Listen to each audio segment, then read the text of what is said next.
I guess what I would point out, play devil's advocate a bit here, is that the employment rate is pretty low at the moment. It's the best rate and it's stayed low for quite some time. That might change. Obviously, people on JobSeeker often have other government benefits as well, and they are assisted in that training. Sometimes they are living in public housing as well, all of these things.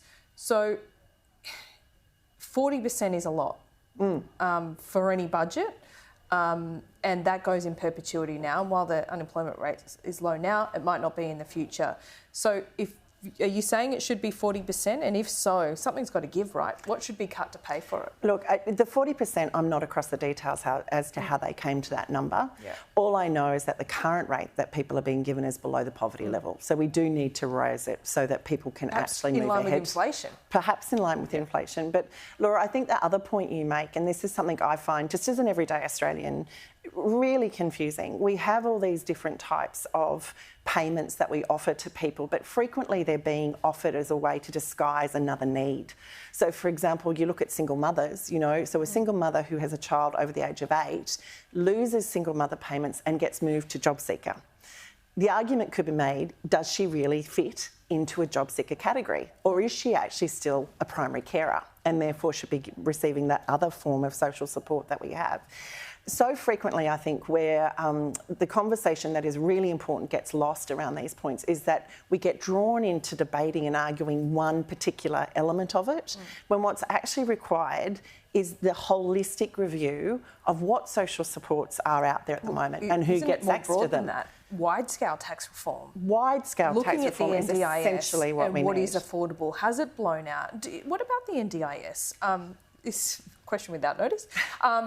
It is super expensive. And do you think it has moved away from what it was designed to do, and that is to look after the profoundly disabled?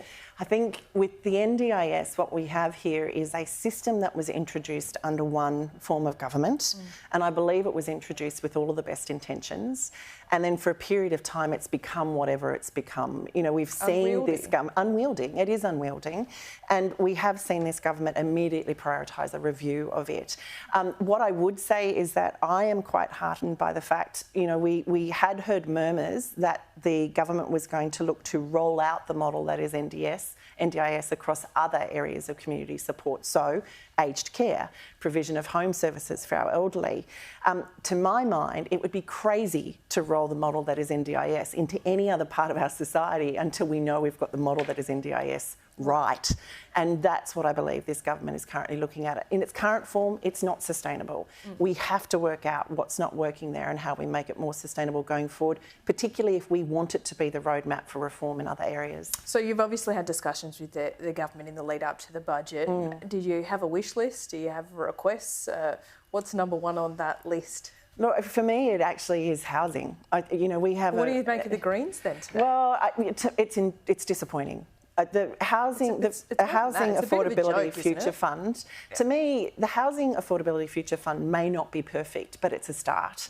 And I've spent a lot of time talking not just to people who work in the community housing sector, but to people who actually work in the housing development space. They all want this fund to proceed. It's not perfect. We need to get it moving. And I think for any political party to hold a major legislative reform to ransom in exchange for something else, it's just not the way our country is going to move forward in the longer run.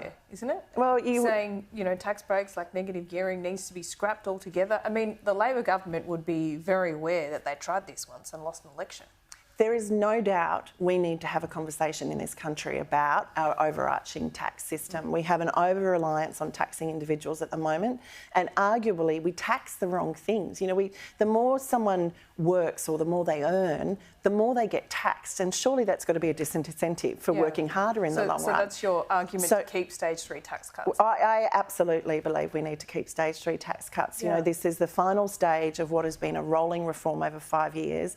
It's the last time we did any reform in this area, and even with that movement, the tax bracket creep will barely be keeping up. So, that stage 3 tax reform is a really simple gimme at the moment, And that's the danger I think we always fall into when it comes to... It is simple, isn't it? It's and it has been gimme. pounced upon by your colleagues in the Senate, like Senator David Pocock. I mean, he seems immovable on this, and it seems like if you want more revenue, that's not where you get it. I mean... So my argument again would be that it's too simple, it's a gimme, it's oversimplified. What we need to do is look at the wider conversation, which is how do we actually tax those forms of wealth that are not anti-productivity? And to me, increasing income tax is anti-productivity in the long run. So there's a much broader conversation that needs to be had here. I hope this government can be brave enough to engage in it, but it is going to take courage. Well, governments in more recent history have not been brave enough to do so. So we will see. Kylie, great to see you.